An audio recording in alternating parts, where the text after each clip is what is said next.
আসসালামু আলাইকুম এভরিওয়ান। চাওয়ালা ছেলে গল্পের 11 নম্বর পার্ট।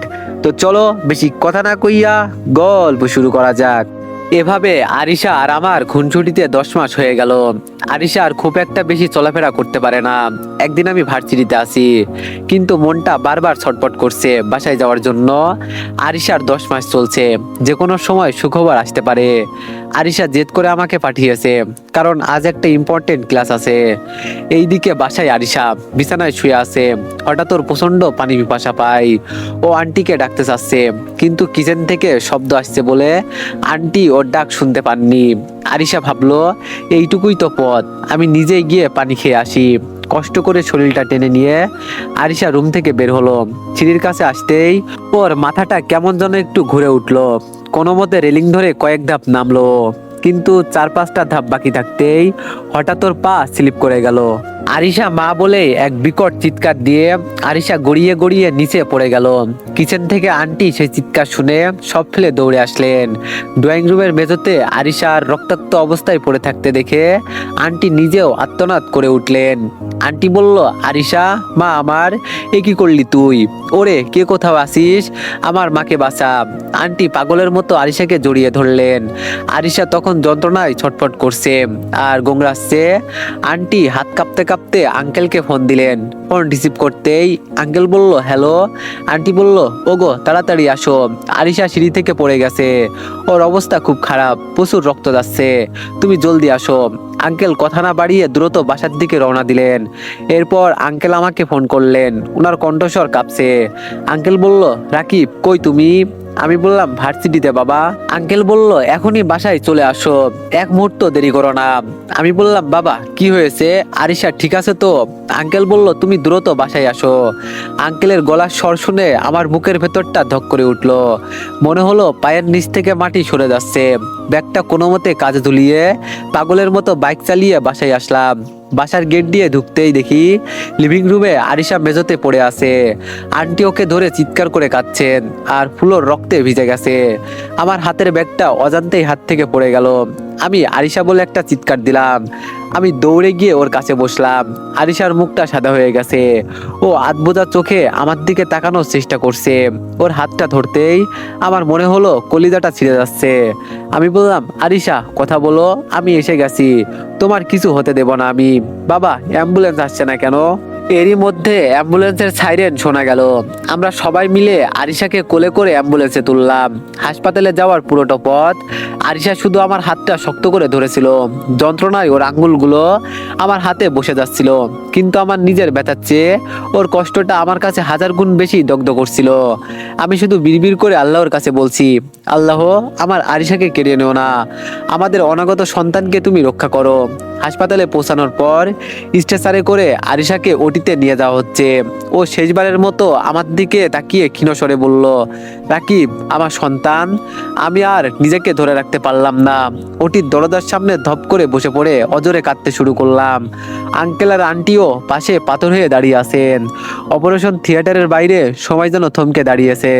করিডোরের সাদা দেয়ালগুলো আজ আমাদের উপর এক অসহ্য নিস্তব্ধতা চাপিয়ে দিচ্ছে। আন্টি ওটির দরজার সামনে মেঝেতেই বসে পড়লেন। উনার পাগলের মতো কান্না এখন বিলাপের মতো শোনাচ্ছে। যে মানুষটা সবসময় নিজের মেয়েকে আগলে রাখতেন, আজ তিনি বড্ড অসহায়। আঙ্কেল দেয়ালের সাথে হেলান দিয়ে দাঁড়িয়ে আছেন। উনার চোখ দিয়ে টপ টপ করে পানি পড়ছে, কিন্তু কোনো শব্দ নেই। একজন বাবার এই নিঃশব্দ কান্না যে কত ভয়াবহ তা উনার মুখের দিকে তাকালেই বোঝা যাচ্ছে। আমি একবার ওটির লালবাতির দিকে তাকাচ্ছি, আর একবার নিজের রক্তমাখা হাতের দিকে। এই হাত দিয়ে কিছুক্ষণ আগেই আমি আরিশাকে ঝাপটে ধরেছিলাম। আমার সারা শরীর কাঁপছে, মনে হচ্ছে এই বুঝি আমি জ্ঞান হারিয়ে পড়ে যাব। হঠাৎ ওটির দরজা খুলে গেল। ডাক্তার মাস্ক মুখে ধীর পায়ে বেরিয়ে এলেন। আমরা সবাই পাগলের মতো দৌড়ে গিয়ে ওনাকে ঘিরে ধরলাম। আঙ্কেল বললেন, ডাক্তার সাহেব আমার মা কেমন আছে? ডাক্তার সাহেবের মুখটা গম্ভীর। তিনি কিছুক্ষণ চুপ থেকে আমাদের দিকে তাকালেন। তারপর দীর্ঘশ্বাস ফেলে যে কথাটা বললেন তা শোনার জন্য আমরা কেউই প্রস্তুত ছিলাম না। ডাক্তার বলল, দেখুন পেশেন্টের অবস্থা অত্যন্ত ক্রিটিক্যাল, অনেক রক্তক্ষরণ হয়েছে, এবং উপর থেকে পড়ার কারণে ইন্টারনাল ইনজুরি মারাত্মক। এই মুহূর্তে আমাদের সামনে খুব কঠিন একটি পরিস্থিতি দাঁড়িয়েছে। আমি বললাম, কি বলছেন ডাক্তার? কিছুই বুঝতেছি না। ডাক্তার বলল, আমরা চেষ্টা করছি, কিন্তু সত্যটা হলো এই অবস্থায় যে কোনো একজনকে বাঁচানো সম্ভব, হয় মা নয়তো সন্তান। যদি আমরা দুজনকে একসাথে বাঁচাতে যাই তবে ঝুঁকি অনেক বেড়ে যাবে, এমনকি মা এবং সন্তান দুজনেরই মৃত্যু হতে পারে। কথাটা শোনা মাত্রই আমার মনে হলো মাথায় আকাশ ভেঙে পড়লো, কানের ভেতর ঝিঝি শব্দ শুরু হলো, চারপাশ সবকিছু ঝাপসা হয়ে আসছে। আমার অস্তিত্বের যেই অংশটি আরিশার ভিতর বড় হচ্ছিল, তাকে হারাবো নাকি আমার প্রাণের চেয়েও প্রিয় আরিশাকে? ডাক্তার আমাদের স্তব্ধতা দেখে আবার তাগাদ দিলেন, আমাদের হাতে একদম সময় নেই, আপনারা দ্রুত সিদ্ধান্ত নিন কাকে বাঁচাবো। দেরি হলে আমরা কাউকেই রক্ষা করতে পারবো না, কুইক ডিসিশন নিন। আন্টি কান্নায় ভেঙে পড়লেন। আন্টি বললেন, আমি আমার মেয়েকে চাই ডাক্তার, আমার আরিশাকে আমার কোলে ফিরিয়ে দিন। আঙ্কেল বলল, আমিও আমার মেয়েকে ফেরত চাই ডাক্তার, আমার মেয়েকে বাঁচিয়ে তুলুন প্লিজ। কিন্তু আমি কিছুই বলতে পারছি না। একদিকে আমার প্রথম অনাগত সন্তানের প্রতি টান, আর অন্যদিকে যার সাথে সারা জীবন কাটানোর শপথ নিয়েছি সে। আমার গলা শুকিয়ে কাঠ হয়ে গেছে, এক বুক হাহাকার আর আর্তনাদ দলাপাকি আসছে। পৃথিবীর সবচেয়ে কঠিন পরীক্ষার মুখোমুখি আজ আমি। কাকে বেছে নেব আমি? শ্বাস নিতে পারছি না। আঙ্কেল আর আন্টির আর্তনাদ আমার কানে বাজছে, আমরা আমাদের মেয়েকে চাই। আমার পাশেই দাঁড়িয়ে আছে আঙ্কেল আন্টি, তারা তাদের একমাত্র সন্তানকে হারানোর ভয়ে কুঁকড়ে গেছেন। আমি আঙ্কেলের দিকে তাকালাম, যেই মানুষটা আমাকে নিজের ছেলের মতো আগলে রেখেছেন, আজ তার চোখে সন্তানের শোকের করুণ ছায়া। আমি যদি এখন জেদ করি আর যদি আরিশার কিছু হয়ে যায়, তবে এই মানুষগুলো সারা জীবনের জন্য জীবন্ত লাশে পরিণত হবেন। একজন বাবার কাছে সন্তানের মৃত্যু যে কত বড় ভারসাম্য বোঝা, তা আমি আঙ্কেলের কপালে জমে থাকা দুশ্চিন্তার ভাঁজ দেখে বুঝতে পারছি। নিজের স্বার্থের জন্য আমি তাদের বুক খালি করতে পারি না। চোখের পানিটা গাল বেয়ে টপ টপ করে মেঝেতে পড়ছে। তাই আমি তাদের কথা চিন্তা করে ডাক্তার সাহেবের দিকে তাকিয়ে ভাঙা গলায় বললাম, ডাক্তার সাহেব, আমার আরিশাকে বাঁচান, আমি ওকে ছাড়া বাঁচবো না। কথাটা বলে আমি দেয়ালে মাথা ঠেকিয়ে ফুপিয়ে কেঁদে উঠলাম। ডাক্তার সাহেব আর সময় নষ্ট না করে দ্রুত ওটির ভিতরে চলে গেলেন। আমার কলিজাটা যেন কেউ ধারালো ছুরি দিয়ে কুচি কুচি করে কাটছে। মনে মনে বলতে লাগলাম, হে আল্লাহ, এটা আমার সাথে কি হচ্ছে? যে অনাগত প্রাণটার আসার অপেক্ষায় আমি দিনরাত গুনতাম, যার হার্টবিট শোনার জন্য আরিশার পেটে কান পেতে থাকতাম, তাকে আমি নিজের হাতে বিদায় দিয়ে দিচ্ছি। আমি এতটাই দুর্ভাগা, নিজের সন্তানের মুখটা একবার দেখার সুযোগও আমার কপালে নেই। ভাবতেই বুকের ভেতরটা হু করে উঠলো। মনে হচ্ছে অন্ধকার একটা গর্তের ভিতরে আমি তলিয়ে যাচ্ছি। এই দুনিয়ায় আমার রক্তমাখা অস্তিত্ব নিয়ে যে মানুষটা আসতো, তাকে আমি পৃথিবীর আলো দেখার আগেই অন্ধকারে পাঠিয়ে দিলাম। অন্ধকার করিডোরে বসে আমি নিজের হাতের দিকে তাকালাম। এই হাত দিয়ে কত স্বপ্ন বুনেছিলাম, আর সেই হাত দিয়ে নিজের সন্তানের মৃত্যুর পরোয়ানায় সই করে দিলাম। আমার ভেতরটা দুমড়ে মুচড়ে যাচ্ছে। মনে হচ্ছে চিৎকার করে আকাশ বাতাস কাঁপিয়ে বলি, আমি কেন এত অসহায়? আন্টি আমার মাথায় হাত রাখলেন, ওনার হাত কাঁপছে, কিন্তু আমার কোনো হুঁশ নেই। চারপাশটা বড্ড বেশি অন্ধকার লাগছে, নিজের অস্তিত্বটাই যেন আজ অর্থহীন মনে হচ্ছে। আমি মেঝেতে মাথা নিচু করে বসে আছি, নড়াচড়া করার শক্তিটুকু হারিয়ে ফেলেছি। বুকের ভেতরটা শূন্য হয়ে গেছে। 1 ঘন্টা পর ওটির দরজাটা শব্দ করে খুলে গেল। আমি মাথা তুলে তাকালাম, দেখলাম একজন নার্স হাতে সাদা কাপড় জড়ানো একটা ছোট্ট পুতুলের মতো কিছু নিয়ে বেরিয়ে আসছেন। নার্স চারিদিকে তাকিয়ে ধীর গলায় বললেন, আপনাদের মধ্যে রাকিবকে? নার্সের মুখে আমার নামটা শুনে আমি বুক ধরফরানি নিয়ে দাঁড়িয়ে পড়লাম। চোখ মুখে টলমলে পায়ে সামনে এগিয়ে গেলাম। গলার স্বর বুঝে আসছে, তবুও কোনো মতে বললাম, আমি রাকিব। নার্স আমার দিকে তাকিয়ে আলতো করে হাসলেন, তারপর পরম মমতায় আমার 2 হাতের উপর সেই ছোট্ট শরীরটা তুলে দিয়ে বললেন, এই নিন, আপনার মেয়ে হয়েছে। আমি মুহূর্তের জন্য স্তব্ধ হয়ে গেলাম। নার্স আমার কোলে সেই নরম তুলতুলে মাংসের দলাটা রাখলেন। আমার পুরো শরীরে এক অদ্ভুত শান্তির শিহরণ বয়ে গেল। এই অনুভূতি আমি আগে কখনো পাইনি, এমনকি স্বপ্নেও না। এতক্ষণ বুকের ভিতরে যে বিষাদ আর যন্ত্রণার পাথর চেপেছিল, তা যেন এক নিমিষেই উধাও হয়ে গেল। আমি আমার মেয়ের দিকে তাকালাম, কি মায়াবী তার মুখ, চোখ দুটো বন্ধ, ছোট ছোট হাত পা। ওকে কোলে নেওয়া মাত্রই আমার মনে হলো সারা পৃথিবীর সব সুখ আজ আমার এই 2 হাতের তালুর মাঝে বন্দী। আমার চোখ দিয়ে টপ টপ করে পরম আনন্দের পানি গড়িয়ে পড়তে লাগলো। বাচ্চার নরম গায়ের ঘ্রাণে নাকে আসতেই আমার হৃদয় স্পন্দন এক মুহূর্তের জন্য থেমে গেল। এই সেই প্রাণ যাকে আমি কিছুক্ষণ আগে হারানোর কথা ভেবেছিলাম। আল্লাহ আমাকে শূন্য হাতে ফিরিয়ে দেননি। আঙ্কেল আর আন্টিও দৌড়ে আসলেন। আন্টি বাচ্চার মুখটা দেখে কান্নায় ভেঙে পড়লেন। আঙ্কেল বাচ্চার কপালে হাত দিয়ে অস্ফুট স্বরে বললেন, এ তো একদম আমাদের আরিশার মতো হয়েছে, যেন আরিশার জেরক্স কপি। সত্যি তাই, আরিশার সেই নাক, সেই চিবুক সবই যেন এই ছোট্ট মানুষটার মাঝে ফুটে উঠেছে। আমি অবাক হয়ে তাকিয়ে আছি আর ভাবছি কিছুক্ষণ আগে ডাক্তার কি বললেন আর এখন কি হলো। হঠাৎ আরিশার কথা মনে হতেই আমার বুকটা আবার কেঁপে উঠলো। আমি নার্সকে আকুল হয়ে জিজ্ঞেস করলাম, সিস্টার আরিশা কোথায়, ও কেমন আছে? ডাক্তার সাহেব তো বলেছিলেন। নার্স কিছু বলার আগে ওটির দরজা খুলে ডাক্তার সাহেব বেরিয়ে আসলেন। উনার মুখ থেকে মাস্কটা সরানো, কপালে ঘামের বিন্দু। আমরা সবাই উনার দিকে পাগলের মতো ছুটে গেলাম। আঙ্কেল ব্যাকুল হয়ে বললেন, ডাক্তার সাহেব কিছুই তো বুঝতে পারছি না, আমার মেয়ে আরিশা কোথায়, ও কেমন আছে এখন? আমিও কাঁপা কাঁপা কণ্ঠে বললাম, ডাক্তার আপনি না বলেছিলেন একজনকে বাঁচানো সম্ভব, তাহলে এখন আরিশা কোথায়? ডাক্তার কিছুক্ষণ চুপ থেকে বললেন, আসলে মিস্টার রাকিব, আমি যখন ওটিতে ঢুকলাম তখন আপনার স্ত্রী আরিশার জ্ঞান ছিল। যখন আমরা তাকে অ্যানেস্থেসিয়া দেওয়ার প্রস্তুতি নিচ্ছিলাম তখন সে আমাকে থামিয়ে দেয়। অত্যন্ত ক্ষীণস্বরে সে আমাকে তার চূড়ান্ত সিদ্ধান্তর কথা জানায়। আমি বললাম, কি সিদ্ধান্ত ডাক্তার? ডাক্তার বলল, সে বলেছিল আমার স্বামী আমাকে অনেক ভালোবাসে, সে হয়তো আমাকে হারানোর ভয়ে এই সিদ্ধান্ত নিয়েছে। কিন্তু আমি একজন মা, আমার শরীরের ভিতরে বেড়ে ওঠা এই প্রাণটাকে আমি মরতে দিতে পারি না। ওর অনেক স্বপ্ন এই বাবুটাকে নিয়ে, প্লিজ আমার বাবুটাকে বাঁচান। তারপর সে একটা চিঠি লেখে আমার হাতে দেয়। শেষ মুহূর্ত পর্যন্ত সে শুধু আপনার আর বাচ্চার কথাই বলছিল। ডাক্তার সাহেব চিঠিটা আমার হাতে বাড়িয়ে দিলেন। আমার সারা শরীর কাঁপছে। ঝাপসা চোখে আমি চিঠিটা খুললাম। আরিশার হাতের লেখাগুলো জায়গায় জায়গায় ভিজে লেপ্টে গেছে। হয়তো লেখার সময় তার চোখের জল পড়ছিল সেখানে। আরিশার চিঠি, প্রিয় রাকিব, জানি এই চিঠিটা যখন তোমার হাতে পৌঁছাবে তখন আমি হয়তো অনেকটা দূরে চলে গেছি। রাগ করো না লক্ষ্মীটি, আমি জানি তুমি আমাকে কতটা ভালোবাসো, আমাকে ছাড়া তোমার পৃথিবী কতটা অন্ধকার। কিন্তু আজ যদি আমি নিজের জীবন বাঁচিয়ে আমাদের বাবুটাকে হারাতাম তবে আমি সারা জীবন এক অপরাধ বোধ নিয়ে বেঁচে থাকতাম।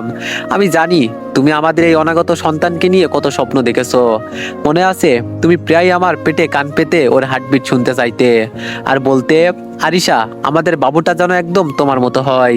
তোমার সেই স্বপ্ন আমি কিভাবে বৃথা হতে দিই বলো? আমি চলে যাচ্ছি ঠিকই, কিন্তু তোমার কাছে আমার এই অংশটা রেখে যাচ্ছি। আমাদের এই বাচ্চাটার মাঝেই আমি বেঁচে থাকবো চিরকাল। মন খারাপ করো না, যখনই ওর দিকে তাকাবে দেখবে ওর হাসিটা একদম আমার মতো।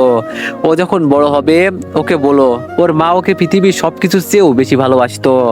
আমার বাবুকে কখনো কষ্ট দিও না রাকিব, ওকে আগলে রেখো যেমনটা তুমি আমাকে আগলে রেখেছিলে। আমি উপর থেকে তোমাদের দুজনকে দেখব। ইতি, তোমার আরিশা। চিঠিটা শেষ করতেই আমার চারপাশটা যেন দুলে উঠলো। বুকের ভেতর থেকে এক তীব্র আর্তনাদ বেরিয়ে আসতে চাইলো, কিন্তু গলার কাছে দোলা পাখি আটকে গেল। আমি আমার কোল ঘেঁষে থাকা সেই ছোট্ট শিশুটির দিকে তাকালাম, যে পৃথিবীর আলো দেখার জন্য নিজের জননীকে হারিয়েছে। আমি চিৎকার দিয়ে বলে উঠলাম, আরিশা কেন এমন করলে তুমি? আমি তো তোমাকে ছাড়া কিছুই বুঝি না। আমি আর নিজেকে সামলাতে পারলাম না। আমার মেয়েকে বুকের সাথে শক্ত করে জড়িয়ে ধরে করিডোরের মেঝেতেই বসে পড়লাম। আমার কান্নায় আজ হাসপাতালের দেয়ালগুলোও যেন কেঁপে উঠছে। আঙ্কেল আর আন্টি একে অপরকে জড়িয়ে ধরে পাথর হয়ে গেছেন। তাদের একমাত্র সন্তান আজ এক চরম ত্যাগের দৃষ্টান্ত হয়ে না ফেরার দেশে চলে গেল। আমি আমার মেয়ের কপালে চুমু খেয়ে ফুপিয়ে কেঁদে উঠলাম। এই নিষ্পাপ মুখটার দিকে তাকালে এখন আরিশার সেই হাসি মুখটা বারবার চোখের সামনে ভেসে উঠছে। আল্লাহ আমাকে শ্রেষ্ঠ উপহার দিয়েছেন ঠিকই, কিন্তু তার বিনিময়ে আমার পৃথিবীটাকে চিরতরে শূন্য করে দিয়েছেন। কিছুক্ষণ পর ওটির উপরে সেই লালবাতিটা নিভে গেল। এক অসহ্য নিস্তব্ধতা চিরে দরজাটা খুলে গেল। স্ট্রেচারে করে সাদা কাপড়ে ঢাকা একটি দেহ ধীরগতিতে বেরিয়ে আসছে। কাপড়টা একদম মাথা পর্যন্ত ঢাকা। আন্টি সেই সাদা কাপড়ে মোড়ানো দেহটি দেখা মাত্রই বুক ফাটানো এক চিৎকার দিলেন। আন্টি বললেন, আরিশা রে, মা আমার, ওরে তোরা আমার কলিজাটা রে এভাবে ঢেকে রাখছিস কেন? ও তো অন্ধকার ভয় পাই, ওরে একটু ডাক দে, ও নির্ঘাত জেগে উঠবে। আঙ্কেল টলতে টলতে আরিশার লাশের পাশে গিয়ে দাঁড়ালেন। তার শক্ত হাত দুটো আজ কাঁপছে। তিনি সাদা কাপড়টা আলতো করে সরাতেই আরিশার সেই শান্ত মায়াবী মুখটা বেরিয়ে এলো, ঠিক যেন ঘুমিয়ে আছে। কিন্তু এই ঘুম যে আর কোনোদিন ভাঙবে না। আঙ্কেল আর নিজেকে ধরে রাখতে পারলেন না। মেয়ের কপালে হাত রেখে ডুকরে কেঁদে উঠলেন। আমি আমার 10 মিনিটের সন্তানকে বুকে ঝাপটে ধরে টলমল পায়ে আরিশার লাশের পাশে গিয়ে দাঁড়ালাম। আমার বুকটা ফেটে যাচ্ছে, নিঃশ্বাস নিতে কষ্ট হচ্ছে। আমি আরিশার নিথর মুখের কাছে গিয়ে বসলাম। আমি বললাম, আরিশা, এই দেখো তোমার সেই জেরক্স কপি। তুমি বলেছিলে না ও যেন তোমার মতো হয়, দেখো ও একদম তোমার মতোই হয়েছে। কিন্তু তুমি তো বললে না ওকে একা আগলে রাখার শক্তি আমি কোথায় পাবো। তুমি তো শুধু আমার স্বপ্নের কথা ভাবলে, আমাদের সন্তানকে নিয়ে আমাদের যে স্বপ্নটা আমরা একসাথে দেখেছিলাম তার কথা একটিবারও কি ভাবলে না আরিশা? কেন এমন করলে তুমি? আমার চোখের পানি টপ টপ করে বাচ্চার গালের ওপর আর আরিশার কপালে গিয়ে পড়ছে। বাচ্চাটা বোধহয় তার মায়ের স্পর্শ বুঝতে পেরেছে, সেও ক্ষীণস্বরে কেঁদে উঠল। আমি বললাম, দেখলে তো আরিশা, ও এখনই বুঝতে পারছে তার মা তাকে ছেড়ে চলে গেছে। ও বড় হয়ে যখন আমাকে জিজ্ঞেস করবে ওর মা কোথায়, তখন আমি কি জবাব দিব? আমি কি বলবো যে তোমার মা আমাকে একা ফেলে অনেক দূরে চলে গেছে? ওঠো আরিশা, লক্ষ্মীটি আমার, এভাবে আমায় শাস্তি দিও না, শুধু একবার চোখ মেলো। হাসপাতালের করিডোরে তখন বাতাসের চেয়েও ভারী হয়ে উঠেছে আমাদের কান্না। নার্স আর ডাক্তাররাও চোখের পানি মুছছেন। আঙ্কেল আমার কাঁধে হাত রাখলেন, ওনার চোখ দুটো লাল হয়ে ফুলে গেছে। আঙ্কেল বললেন, বাবা রাকিব, আরিশা আমাদের ছেড়ে চলে গেছে ঠিকই, কিন্তু ওর সবটুকু ভালোবাসা এই বাচ্চার মাঝে রেখে গেছে। এখন ওকে আগলে রাখলেই আমাদের আরিশা উপরে অনেক ভালো থাকবে। চলো বাবা, ওকে শেষবারের মতো ঘরে নিয়ে যাই। সব ফর্মালিটি শেষ করে যখন অ্যাম্বুলেন্সে করে আরিশার লাশ নিয়ে বাড়ির গেটে পৌঁছালাম, তখন মনে হলো পুরো বাড়িটা যেন পেটপুরি। যে বাড়িতে 10 মাস ধরে আমরা নতুন অতিথির জন্য খুশিতে মেতেছিলাম, আজ সেখানে আরিশার মৃতদেহটা শুইয়ে দেওয়া হলো। প্রতিবেশীরা সব জড়ো হয়েছে, সবাই আফসোস করছে এমন এক অকাল মৃত্যুর জন্য। কিছুক্ষণ পরে আরিশাকে শেষ গোসল করিয়ে সাদা কাফনে জড়িয়ে দেওয়া হলো। আমার কলিজাটা যেন কেউ জ্যান্ত টেনে ছিঁড়ে দিচ্ছে। আমি শেষবারের মতো ওর মুখটা দেখলাম, কি অপরূপ এক জ্যোতি যেন ওর মুখে খেলা করছে, যেন ও সফল হয়েছে এক মা হিসাবে। জানাজা শেষ যখন ওকে কবরের অন্ধকারের দিকে নিয়ে যাওয়া হচ্ছে, আমার পা দুটো যেন মাটিতে গেঁথে গেল। আমি দূর থেকে তাকিয়ে দেখছি আমার জীবনের সবচেয়ে বড় অবলম্বনটাকে মাটির নিচে দিয়ে আসা হচ্ছে। বাঁশের খাঁচা যখন ওর উপরে রাখা হলো, আমার মনে হলো আমার উপর যেন আস্ত একটা পাহাড় ভেঙে পড়লো। বাসায় ফিরে আসলাম, কিন্তু এ কোন বাসায় আসলাম? এই ঘরের প্রতিটা কোনায় আরিশার ঘ্রাণ, ড্রেসিং টেবিলের উপর ওর চিরুনি, বিছানার পাশে ওর রাখা পানির গ্লাস, আর আলনায় ওর সেই প্রিয় নীল শাড়িটা। সবই আছে, শুধু মানুষটাই নাই। আমি অন্ধকার ঘরে আমার মেয়ের দোলনার পাশে বসে রইলাম। মেয়েটা এখন শান্ত হয়ে ঘুমিয়ে আছে। ওর মুখের দিকে তাকালে অবিকল আরিশাকে দেখতে পাই। মনে হচ্ছে আরিশা যেন আমার দিকে তাকিয়ে হাসছে আর বলছে, রাকিব, এই তো আমি তোমার পাশেই আছি। রাতটা যেন আর শেষ হতেই চাইছে না। আরিশা ছাড়া প্রতিটা সেকেন্ড মনে হচ্ছে এক একটা বছর। জানালার বাইরে আকাশের দিকে তাকিয়ে আমি শুধু বিড়বিড় করে বললাম, ভালো থেকো পারে আমার আরিশা, তোমার আমানতকে আমি আমার জীবনের চেয়েও বেশি আগলে রাখবো। 3 বছর পর রুহি বলল, নানু, আব্বু খুব পচা, আজকে আব্বু আসলে খবর আছে। আঙ্কেল রুহিকে কোলে টেনে নিয়ে হাসলেন। আরিশা চলে যাওয়ার পর এই নাতনি এক উনার বেঁচে থাকার একমাত্র সম্বল। তারপর গালে চুমু দিয়ে বললেন, ছি রানু ভাই, এভাবে বলে না, তোমার আব্বু তো অনেক ব্যস্ত মানুষ, তাই একটু দেরি হচ্ছে। রুহি তার ছোট ছোট হাত দিয়ে নানুর পাঞ্জাবি খামচে ধরে তুতলিয়ে বলল, প্রতিদিন দেরি করে আমার ভালো লাগে না, আর আজকে আমার হ্যাপি বার্থডে, তাও আব্বু নেই। আঙ্কেল রুহির কপালে আরেকটা চুমু খেয়ে বলল, ঠিক আছে নানু ভাই, আজকে আব্বু আসুক, আমরা তাকে অনেক অনেক বকা দিব, ঠিক আছে? রুহি মাথা নেড়ে সাই দিল, কিন্তু ওর চোখ দুটো দরজার দিকেই পড়ে রইল। এখন ব্যস্ততা আমার নিত্য সঙ্গী। আরিশার বাবার বিশাল ব্যবসা সামলানোর পাশাপাশি নিজের তিল তিল করে গড়ে তোলা 3টা রেস্টুরেন্ট, সব মিলিয়ে দম ফেলার সময়টুকু পাই না।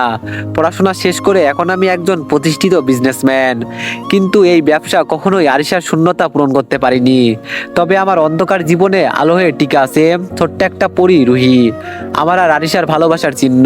আজকে দিনটা আমার জন্য যেমন আনন্দের, তেমনই বুক ফাটানো কষ্টের।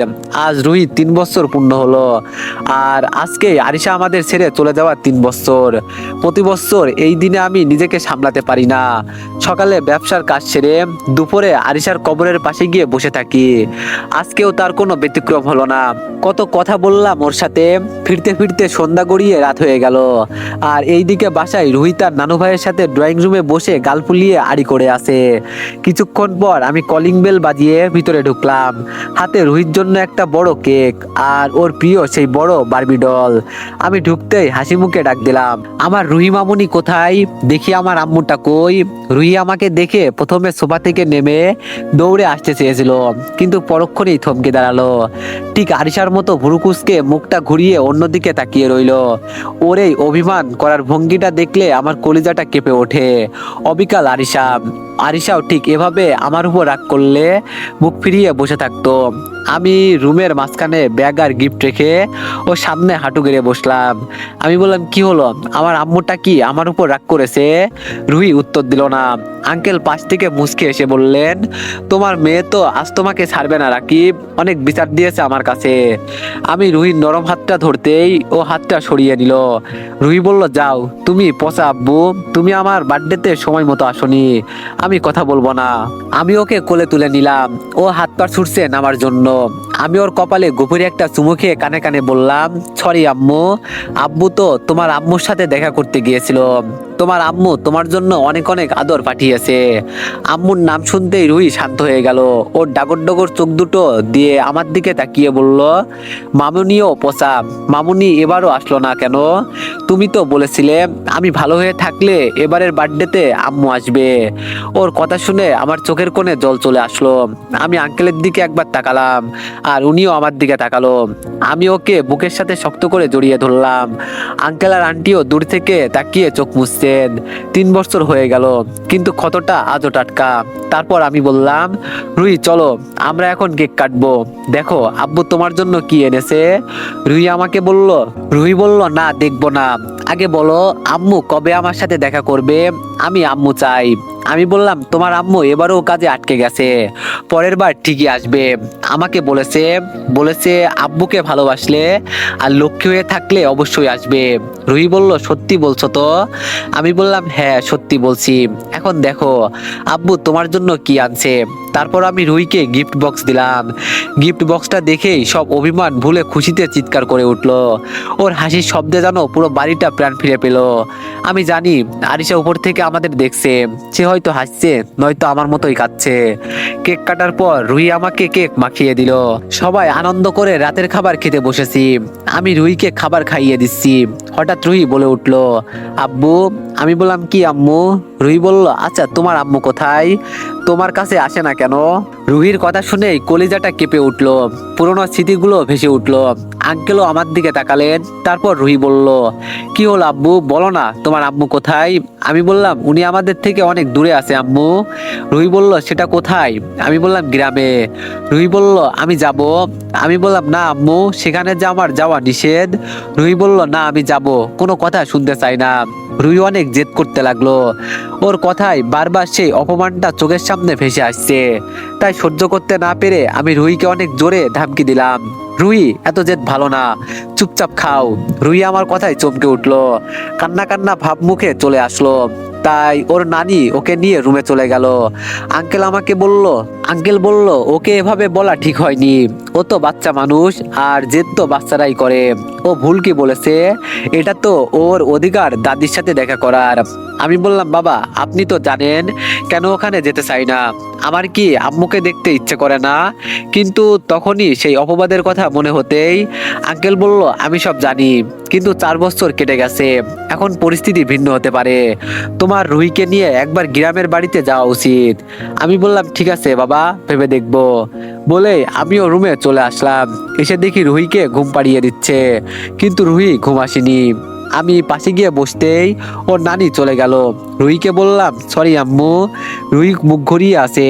আমি বললাম, আচ্ছা ঠিক আছে, তুমি যখন চাইছো আমি আর তুমি তোমার দাদু বাড়িতে যাবো, খুশি? রুহি সাথে সাথে আমাকে তার নরম হাত দিয়ে জড়িয়ে ধরলো। তারপর বলল, সত্যি আব্বু, আই লাভ ইউ আব্বু।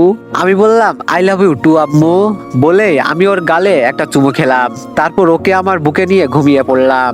পরের দিন সকালে রুহি আগেই উঠে গেছে। বাইরে গিয়ে দেখি। তো এভরিওয়ান, এই পার্টটি কেমন হয়েছে সবাই একটু কমেন্টে জানাবেন। আর সবাই নেক্সট পার্টের জন্য বেশি বেশি লাইক আর একটা করে কমেন্ট করে দিও। তোমাদের সুন্দর সুন্দর কমেন্ট দেখে আমার ভিডিও বানানোর আগ্রহ আরো বেড়ে যায়। তো সবাই একটি করে সুন্দর করে কমেন্ট করে দিও। ধন্যবাদ।